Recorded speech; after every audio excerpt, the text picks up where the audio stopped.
আসুন দেখা যাক দেবী কিভাবে ধীরে ধীরে প্রাণ পায়।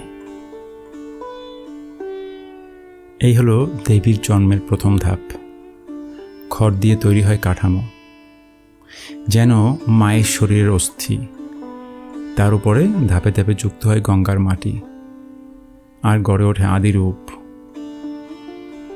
জানেন, এই কাঠামোর মধ্যেই লুকিয়ে থাকে ভক্তির ভিত্তি।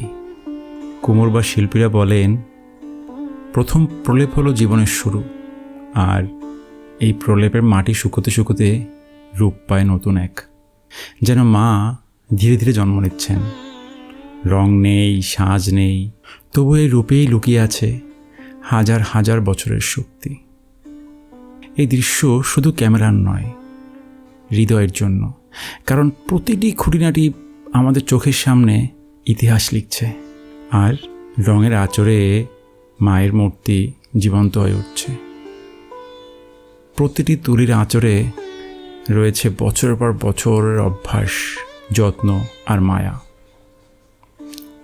শিল্পীর হাতের রং যেন এক ভক্তির ভাষা, কোথাও কোনো ভুল ত্রুটি নেই।